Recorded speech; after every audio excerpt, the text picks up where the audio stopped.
इन चक्करों में अगर ठहरते रहे या मैं आपको ठहरा दूं कि आप अनियत पे ठहर जाओ या ब्रह्मरंध में ठहर जाओ या तालू से जीभ लगा करके वहाँ ठहरे रहो या भरकुटी मध्य जो है ना देखते रहो। जैसे मैं भी लोगों से कहता हूँ कि ये उजाला देखो, अब ये इस समय जल तत्व चल रहा है, हो रही है और नाद जो है अंदर जो गूंज रहा है वो सुनाई दे रहा है, क्योंकि आत्मा को परमात्मा से मिला देना मनुष्य का कर्तव्य है कि वो खरबूजा अपने आप पक करके और जो है ना वो बेल से अलग हो जाता है। हम उस बेलरी से लटके हुए हैं। ओम नमो नारायण। जो भी है जो इमे सब है, अच्छे भी इमे बुरो भी इमे ही है। ओम नमो नारायणम। प्रश्न ये है कि ज़्यादातर साधकों का ये प्रश्न आया था एक साधक जी का कि हमें सबसे ज़्यादा दिक्कत आती है कि कोई तो कह रहा है कि अनंत चक्र पे ध्यान लगाओ, कोई कह रहा है मूलाधार में लगाओ, कोई कह रहा है सहस्त्रार में लगाओ, तो सबसे बेहतर ध्यान किस चक्र में लगाना चाहिए? गुरुर ब्रह्मा गुरुर विष्णु गुरुर्देवो महेश्वरा ओम गुरु साक्षात पार ब्रह्म तस्मै श्री गुरुवे नमः। अखंड मंडलाकारणं व्याप्तं चराचरं गगन सदस्यं वेदवर्णं वंदे सतगुरुदेवाय नमः। अब सबसे पहले जो है ना एक मंत्र आपको जो है ना दिया जा रहा है गुरु महाराज की ओर से, जो ऋग्वेद का पहला मंत्र है। ओम अग्नये नये सुफता राय अस्मान विश्वानि देव वयुनानि विद्वान हुरान मैनो भूष्ठान्ते नमः उक्ते विधेम नमः। हे ईश्वर, आप अग्नि स्वरूप हो और सारे भौतिक जो है ना संसार में सबके अंदर जो अग्नि व्याप्त है वो आप ही का स्वरूप है। इसी को माना जो है ना तुलसीदास जी महाराज ने जो है ना कहा है, ईश्वर अंश जीव अविनाशी चेतन अमल सहज सुख राशि। देखिए मैं भी आपको सभी चक्रों पे ध्यान लगा करके जो है ना बता दूं और आप उसको जो है ना जान करके जो है ना करते भी रहोगे। मेरी भाषा को समझना आप, माने इन चक्रों के बारे में आप जो है ध्यान लगाना सीख भी जाएं, पारंगत भी हो जाएं और जो है ना माने जो है ना अगर आप इनमें ही लगे रहे जीवन भर तो जिस तरह आदमी जो है ना अपने स्वयं के जो है ना निवास स्थान में यानी मकान में बैठा बैठा उन्हीं चीज़ों को देखता रहता है, हाँ उसी में फंसा रहेगा वो, उसी में फंसा रहेगा। हाँ पर ये तो क्या है कि आगे की स्थिति है, इससे बाहर निकलना है। पर जो प्रारंभिक अवस्था में जो साधक है, मैं सभी जो है ना अपने भाइयों से हाँ। जो भी ध्यान करते हैं अध्यात्म को मानते हैं उनसे ये निवेदन करना चाहता हूँ कि आप जो है ना जब तक जो है ना माना जो है ना ईश्वर से मिलने का साधन नहीं बनाएंगे तब तक जो है ना आपके मनुष्य जीवन का सार्थक हो नहीं पाएगा, क्योंकि आत्मा को परमात्मा से मिला देना मनुष्य का कर्तव्य है। सही बात। और वही अध्यात्म में उसकी जो है ना मानो सेवा है। अध्यात्म के जरिए उसने जो है ना अगर परमात्मा को जो है ना प्राप्त कर लिया और अपनी आत्मा को उसमें मिला दिया माने परमात्मा के जो है ना मोक्ष सागर में, तो वो मोक्ष को प्राप्त कर सकता है। जिस तरह से एक जो है ना महामृत्युंजय मंत्र कहने वाले साधु ने मैंने चैलेंज किया है। इस मंत्र को सुनो, पहले तमाम लोग पढ़ रहे हैं और इनके कारण जो है ना लोग अपना फलादेश मान बैठे हैं, पर उसका सही अर्थ क्या है वो सुनो आप। ओम त्र्यंबकम यजामहे सुगंधिम पुष्टिवर्धनम उर्वारुकमिव बंधनान मृत्योर्मुक्षीय मामृतातु। हे परमात्मा, आपसे मैं प्रार्थना करता हूँ कि जिस तरह जो है ना माने खरबूजा में लगे हुए फल, ककड़ी वगैरह की जो बेलरी होती है खरबूजा होता है, ऐसे फल जो है ना उसमें अनगिनत लगते हैं। और वो जब खरबूजा पकता है ना तब जो है ना उसकी एक विशेषता होती है, सुगंधि पुष्टि वर्धनम। उसी पे है जो है पूरी वार्ता इस मंत्र की कि वो खरबूजा अपने आप पक करके और जो है ना वो बेल से अलग हो जाता है। तो आगे के शब्द कह रहे हैं सुगंधिम पुष्टिवर्धनम बंधनान मृत्योर मुक्षी मामतात। माने जो बंधन था उसका उस बेलरी से लगा हुआ, ये मेरा और आपका बंधन जो है ना, माने 84 करोड़ योनियों में 84 लाख योनियाँ जिनको कह रहे हैं ना, उनमें बंधा हुआ है। हम उस बेलरी से लटके हुए हैं। देह रूपी हमारा जो है ना, माना जो है ना चल रहा है जायोनी में से बायोनी में, बायोनी में से बायोनी में। अब हमें मुक्त होना है इससे, देह से परे होना इस मंत्र में यही व्याख्या है। बंधनान मृत्यु और मुक्षीय मामृतातु। जो इस मंत्र के बारे में जानते हैं उनको ज़्यादा समझ में आएगा। तुमने पहली बार इस व्याख्या को सुना है तो तुम इतना नहीं समझ पाओगे। जितना जो है इस मंत्र के बारे में जानते हैं वो समझ जाएंगे कि बंधनान मृत्यु और मुक्षीय का अर्थ क्या होता है। माने मैं प्रार्थना करता हूँ, हे ईश्वर, मुझे इस माने जीवन मरण रूपी बेलरी से आप जो है ना छुड़ा करके जो है ना आपके अथाह सागर में ले लो, जहाँ मेरा मोक्ष हो जावे, मैं आप में ही लीन हो जाऊँ। सही है। हाँ, इस मंत्र को हाँ, तो इसमें सबसे पहले तो लवलीन होना है, फिर ब्रह्मलीन होना है। अब दो बातें हो गई ना। तो आप अगर लवलीन भी होते रहे, यानी भाव पैदा करना है पहले। हाँ, आप भाव भी करते रहे तो ब्रह्मलीन कब होगे? आज का जो मिला हुआ अवसर है आपका मनुष्य जीवन, इसको क्या छोड़ दोगे? तो आपको लवलीन होकर के ब्रह्मलीन होना है। माने इस बेलजी से छूटना है, उस परमात्मा का साक्षात्कार, परमात्मा के साक्षात्कार को करके उसी में मिल जाना है।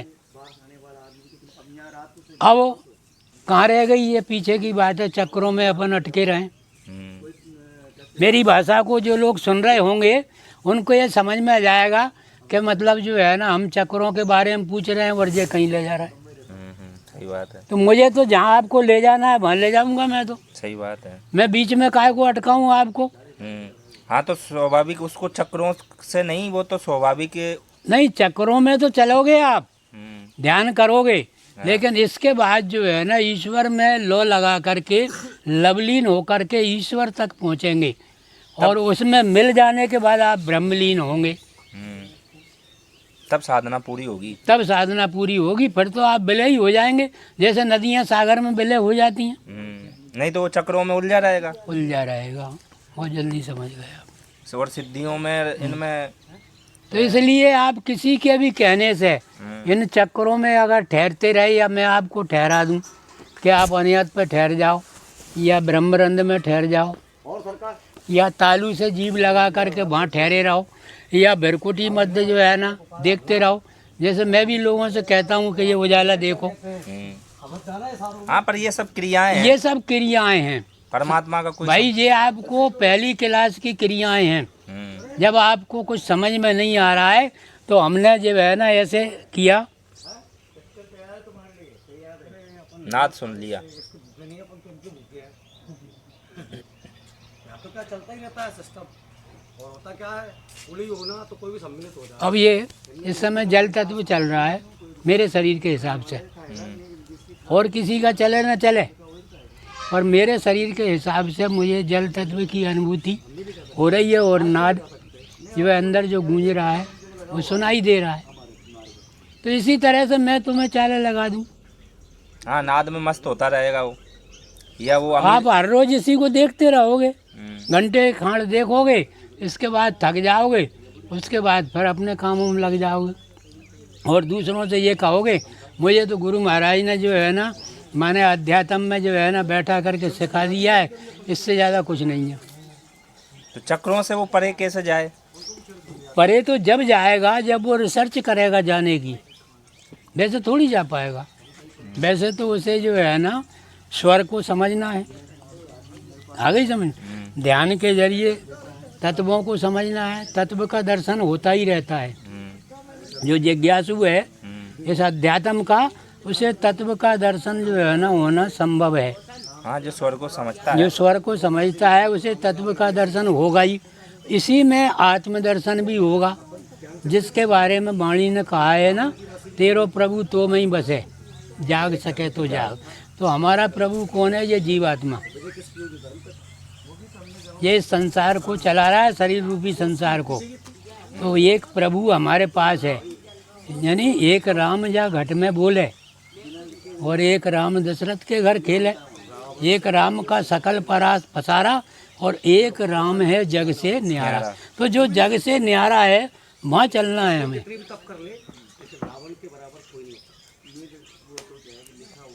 जो जग से न्यारा है वहाँ चलना है हमको। यानी प्रकृति में नहीं है वो परमात्मा, प्रकृति में ओत प्रोत है वो। इन पेड़ों के हर पत्ते में उसकी जो है ना सत्ता मौजूद है। आपके रोम रोम में ईश्वर की सत्ता मौजूद है, उसी को ढूंढना। हाँ, अगर मान लो सत्ता के अलावा, जैसे कि अभी दूर मत जाइए, जो है ना एक आदमी आपके क्षेत्र में सरपंच है या विधायक है, तो सत्ता है ना, सत्तासीन है वो। बाकी के सब लोगों ने जो वोट दिया है उनमें भी उसकी शक्ति काम कर रही है। हाँ, कर रही है कि नहीं? इसी प्रकार से ईश्वर की शक्ति हमारे अंदर काम कर रही है, लेकिन ईश्वर सर्वज्ञ है और पुरुष जो है ना अल्पज्ञ है, और पुरुष से भी ज़्यादा और जीव अल्पज्ञ हैं। अब आप कहोगे कि यार यहाँ तो शंका है, शेर हाथी ये जो है ना ज़्यादा मायने रखते हैं, इनके वजन भी ज़्यादा। कहने का अर्थ ये है कि हम अगर तुम्हें जो है ना नीचे की तरफ ठहरा देते हैं तो गलती फिर हमारी हुई ना, आपको गुमराह करने की। सही बात है। हाँ, गुरु वही है और गुरु का कार्य वही है जो परमात्मा से मिला दे। जी, अब फर्क क्या पड़ रहा है कि जो जहाँ तक पहुँचा है वो इतना जानता है। जैसे कि भारत का आखिरी छोड़ इधर पश्चिम दिशा में बम्बई है, तो बम्बई तक जो गया है भारत का आदमी, वो वहाँ तक आपको ले जा सकता है। अब उसके आगे अगर आप कहो कि नहीं यार मुझे तू अमेरिका ले चल, तो उसकी पहुँच नहीं है, वहाँ उसने देखा ही नहीं, ना वहाँ की वो भाषा से जो है ना अवगत है, ना ही जो है ना वहाँ के दृश्य से वो जानता है। मैंने वो सार्थक नहीं है, सामर्थ्य नहीं है उसकी कि आपको अमेरिका तक ले जाए। अब वैसे तर्क वितर्क करने वाले बहुत सारे लोग ये कहेंगे फ्लाइट में बैठ के चलेंगे यार। हाँ हाँ, वो तो हाँ। बाकी जो अपना जो वो प्रश्न है, तो उसका संबंध ये है कि शरीर से नहीं है, ध्यान का संबंध शरीर से नहीं है, बल्कि आगे चलना पड़ेगा, होश और जागृति से है। आपको मन की गति से आगे चलना पड़ेगा।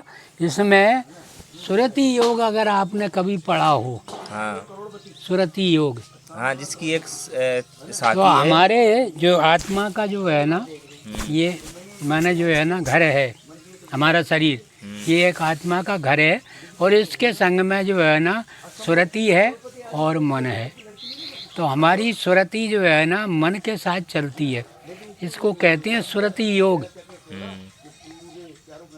मन मतंग न माने नहीं, चले सुरत के संग। ये सब वाणियाँ लिख दी गई हैं या बोल दी गई हैं, किया नहीं।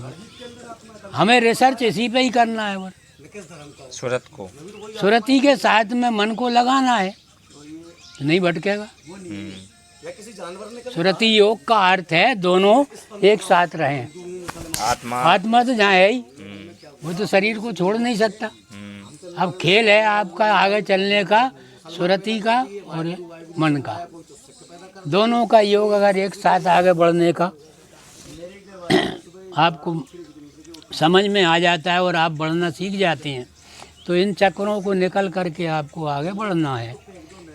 कहने का अर्थ ये है कि पहले तो इन चक्रों में ही भ्रमण करना पड़ेगा।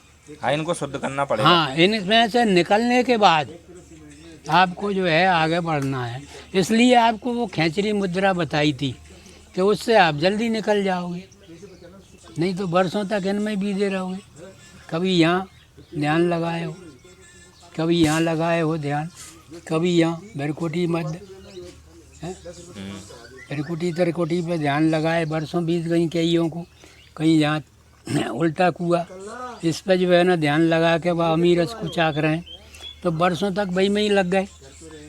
क्या ही साधु संत हैं, ब्रह्म रंध पे पहुँचेगा जब तो उसे बाहर निकलने की गुंजाइश है। तो कहने का अर्थ ये है, आप खेचरी मुद्रा से जल्दी जो है ब्रह्मरंध्र को पार करके, जैसे ही आप कैलाश तक जो है दर्शन करने लगेंगे, उनसे प्रार्थना करेंगे कि हे प्रभु, आप जो है ना माने सभी को ये ज्ञान देने वाले हैं, मुझे भी आप जो है ना माने ईश्वर में जो है ना ले चलो। हाँ, जीव पीव और शिव ये तीनों का एक ही जैसा रंग रूप है। हाँ। और वो जो है ना ब्रह्म तत्व है, जिसको शिव तत्व कहा है। हाँ, उसी को प्राप्त करना लक्ष्य है। उसी को प्राप्त करना, हमारी आत्मा को उसमें मिला देना, वो लक्ष्य है हमारा, वो लक्ष्य है, ना कि कोई चक्र। हाँ। तो अभी जब तक हम शरीर नहीं छोड़ते हैं, जब तक हमें लवलीन होना है, माने उनके दर्शन करते रहना है। अगर हम लवलीन होते रहे तो सहज भाव से उसमें ब्रह्मलीन हो जाएंगे, इस शरीर को छोड़ जाएंगे। ठीक है, ये तो प्रश्न पूरा हुआ।